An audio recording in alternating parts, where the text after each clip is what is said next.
Assalamualaikum warahmatullahi wabarakatuh. Alhamdulillahi rabbil alamin. Wassalatu wassalamu ala asyrafil anbiya'i wal mursalin wa ala alihi wa sahbihi ajma'in, amma ba'd. Qala Allah Ta'ala fi kitabihil karim, a'udzu billahi minasy syaithanir rajim. Ya ayyuhalladzina amanu la tattakhidhu bitanatan min dunikum la ya'lunakum khabala waddu ma 'anittum qad badatil baghdha'u min afwahihim wa ma tukhfi suduruhum akbar qad bayyana lakumul ayat in kuntum ta'qilun. Bapak-bapak, ibu-ibu jemaah salat zuhur yang dimuliakan Allah Subhanahu wa taala. Pada zuhur ini kita bersama firman Allah yang terdapat di dalam surah Ali Imran ayat 118. Ini merupakan ayat ke-14 dalam susunan Al-Quran yang dimulai ayat tersebut oleh Allah dengan panggilan, hai orang-orang yang beriman. Ya ayyuhalladzina amanu. Ada 90 ayat dalam Al-Quran yang Allah mulai dengan panggilan, hai orang-orang yang beriman. Yang mana di sini Allah memanggil manusia-manusia yang memiliki sifat iman, yaitu yang mengatakan, yang meyakini raditu billahi rabba wa bil islami dina wa bi muhammadin nabiyyan wa rasulah, yang mengakui Allah sebagai Tuhan, kemudian Islam sebagai agama, kemudian Nabi Muhammad SAW sebagai Rasul. Maka orang-orang yang beriman kepada Allah, beriman kepada Rasul, beriman kepada hari akhirat, beriman kepada malaikat, dan beriman kepada qada dan qadar, di sini Allah memanggil mereka. Biasanya panggilan ini di antara isinya adalah perintah. Allah panggil mereka untuk melaksanakan perintah, atau Allah memanggil mereka untuk memperhatikan larangan, atau memberikan kabar gembira atau kabar bertakut untuk diwaspadai. Kemudian panggilan ini secara umum merupakan kasih sayang Allah secara khusus kepada orang-orang beriman. Kemudian panggilan ini dengan sebutan orang-orang yang beriman ini menunjukkan konsekuensi kita sebagai seorang mukmin dan orang-orang yang beriman. Kalau ada perintah, berarti konsekuensi kita sebagai orang beriman laksanakan perintah itu. Kalau ada larangan, maka konsekuensi kita sebagai orang beriman perhatikan larangan itu dan hentikan. Kalau kita lihat, ya ayyuhalladzina amanu, hai orang-orang yang beriman, la tattakhidhu, jangan sekali-kali kamu menjadikan, mengambil bitanatan min dunikum, teman-teman setia, orang-orang dekat, para pembisik, min dunikum, yang tidak seiman dengan kamu. Artinya jangan kamu sekali-kali mengambil teman setia atau orang-orang dekat, orang-orang yang kamu percayai, orang yang tidak seiman dengan kamu, artinya dari kalangan non-muslim. Ini adalah larangan Allah. Maka orang-orang beriman harus mendengar larangan ini, karena Allah tidak akan melarang kita kecuali kenapa dilarang. Karena itu mengandung bahaya untuk kita, bahaya untuk keimanan kita, bahaya untuk kehidupan pribadi kita, berbahaya untuk kehidupan kita secara keumatan. Maka di sini Allah larang. Kemudian disebut di sini teman setia itu bitana. Bitana ini dari kata-kata batin. Batin itu sesuatu yang tidak nampak, yang ada dalam diri. Maka teman setia disebut di dalam bahasa Arab itu bitanah. Kenapa dinamakan bitanah dari kata-kata batin? Karena yang namanya teman setia itu tempat mengumbar seluruh rahasia, tempat mempercayai seluruh amanah. Maka kalau kita punya teman setia, kita serahkan semuanya kepada dia, kita percayakan kepada dia. Kalau ngomong kita tidak ada batas, sehingga rahasia-rahasia kita pun dia semuanya tahu. Maka di sini Allah melarang kita mengambil orang-orang yang tidak seiman dengan kita sebagai teman setia, orang yang kita percaya. Maka jadikan orang-orang yang beriman. Dan ini juga ayat ini mengingatkan supaya sesama orang beriman untuk memperkuatkan barisan, supaya sesama orang beriman bekerja sama, supaya sesama orang beriman, Bapak Ibu sekalian, saling membantu. Dalam ayat yang lain Allah berfirman, wal mu'minuna wal mu'minatu ba'duhum awliya'u ba'din. Maka aulia kita, teman setia kita, tempat kita minta bantu, tempat kita bersinergi untuk bekerja sama. Apa kata Allah? Orang beriman laki-laki, beriman perempuan, hendaklah mereka antara saling sama mereka aulia, saling membantu, saling mencintai, saling menyayangi, saling bergandengan tangan, saling bersinergi, bekerja sama. Dalam bahasa kita, ke bukit sama mendaki, ke lurah sama menurun, yang berat sama dipikul, yang ringan sama dijinjing. Manfaatkan orang-orang beriman dulu. Maka kalau kita punya usaha, manfaatkan orang-orang beriman. Orang beriman wajib memperhatikan orang beriman dulu. Karena kadang-kadang ada orang kaya, dia beriman, banyak orang-orang yang seiman dengan dia miskin. Orang muslim banyak yang miskin, tapi dia mengambil tenaga kerja dari orang-orang yang tidak beriman. Nanti apa yang terjadi? Itu adalah kejelekan juga untuk iman dan juga nama Islam. Maka kadang-kadang orang akan menuding kita, orang-orang Islam miskin, orang-orang Islam ini tidak ada punya pekerjaan, pengangguran. Ini adalah tanggung jawab kita orang-orang beriman. Maka orang-orang beriman mengutamakan orang-orang beriman.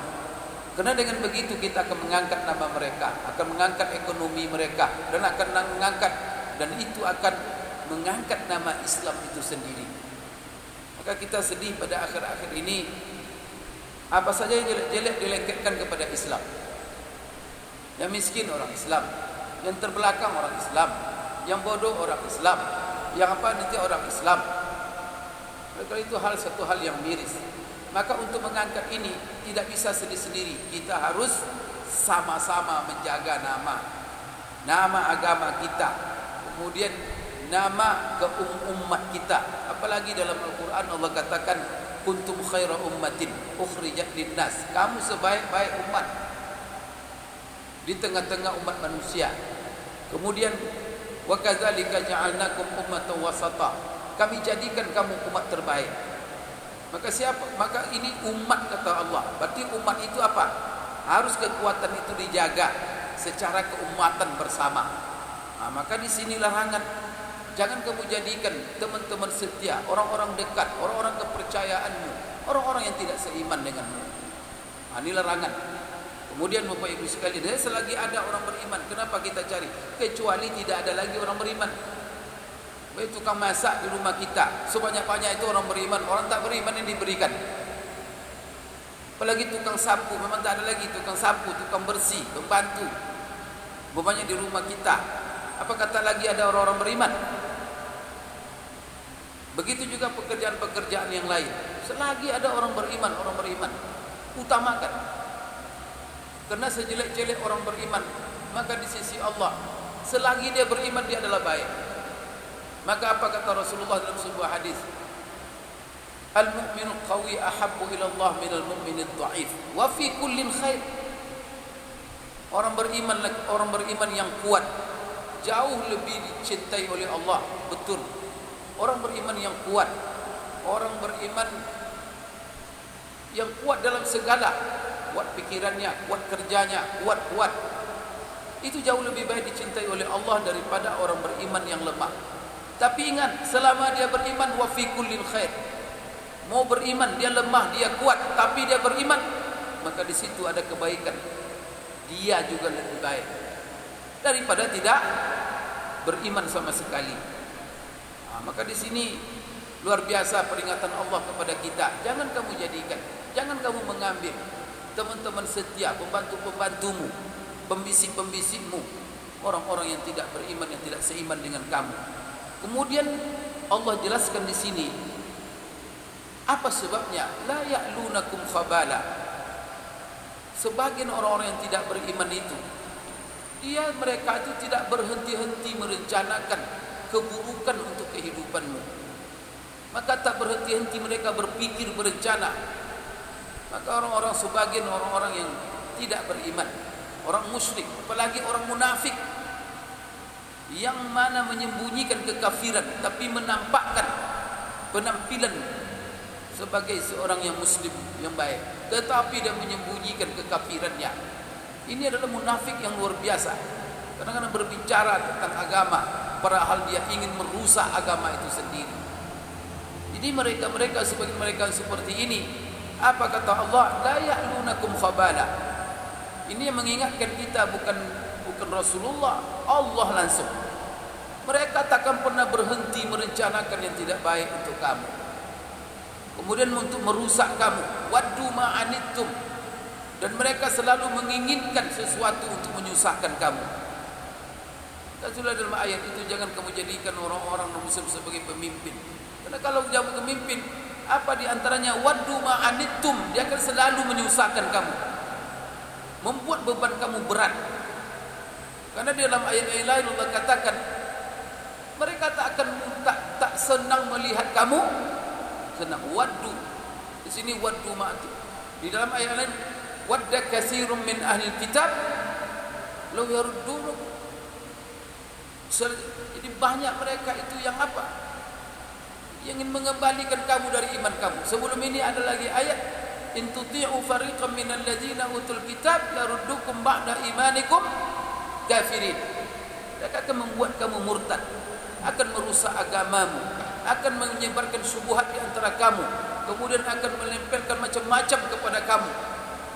Oleh karena itu, la tattakhiduna bitanatan min dunikum. Jangan kalian jadikan dia teman-teman setia. Waddu ma'anittum. Dia bukan hanya la ya'lunakum khabala, bukan hanya sekedar untuk merusak kamu, tetapi mereka akan selalu berusaha memberatkan dan menyusahkan kehidupan. Dan mereka takkan mungkin senang melihat kamu senang. Siang malam akan mereka rencanakan. Inilah ayat, qad badatil baghdha'u min afwahihim. Dari mulut mereka sudah nampak kebencian mereka terhadap kamu. Maka kalau ada orang sudah benci dari mulutnya, menghina orang Islam, melemahkan orang Islam, merendah-rendahkan orang Islam, masih juga kamu jadikan dia teman-teman setia, apalagi pemimpin-pemimpinmu, padahal dia menghina agamamu. Kalau orang yang sudah dihina agamanya, kemudian dijadikannya juga lagi orang itu orang dekat dia, astagfirullahalazim. Berarti orang ini sudah tidak punya harga diri. Nah, kalau orang beriman hidup dia untuk agamanya. Orang beriman itu hidup bagaimana? Dia menegakkan perintah Allah dalam hidupnya dan menjauhi larangan. Itu yang termahal. Karena bagi orang beriman, yang termahal dalam hidup ini adalah imannya. Yang termahal dalam hidup ini adalah Islamnya. Bagaimana dia rela agamanya dihina-hina, umatnya direndahkan? Maka di sini waddu ma'anittum qad badatil baghdha'u min afwahihim. Dari mulut mereka sudah nampak kebencian terhadap kamu. Masih juga kamu. Maka di sini apalagi kata Allah, wa ma tukhfi suduruhum akbar. Dari mulut mereka saja sudah nampak kebencian terhadap Islam, apalagi yang mereka sembunyikan di dalam dada mereka. Allah katakan, qad bayyana lakumul ayat. Kami telah jelaskan kepada kamu semua ayat-ayat. Semua keterangan-keterangan sudah kami jelaskan kepada kamu. In kuntum ta'qilun. Jika kamu benar-benar orang yang berakal, maka pikirkanlah oleh kamu. Informasi Allah telah berikan, ayat-ayatnya sudah dilihatkannya, bukti-bukti sudah dilihatkannya. Kemudian Allah memberikan perintah dan larangannya. supaya ini menjadi betul-betul menjadi pemikiran bagi kita dan kita pegang seerat-eratnya dalam kehidupan kita. Maka yang Allah perintahkan kita kerjakan, yang Allah larang, kalau ini dilarang oleh Allah menjadikan mereka teman-teman setia, ini peringatan dari Allah supaya apa? Kehidupan kita ini baik, supaya kita tidak dirusak oleh musuh-musuh, oleh orang-orang yang tidak senang dengan Islam dan umat Islam. Kenapa saya sampaikan aku qouli hadza wa astaghfirullah li wa lakum subhanakallahumma rabbana wa bihamdik asyhadu an la ilaha illa anta astaghfiruka wa atubu ilaik. Wabillahi taufiq wal hidayah.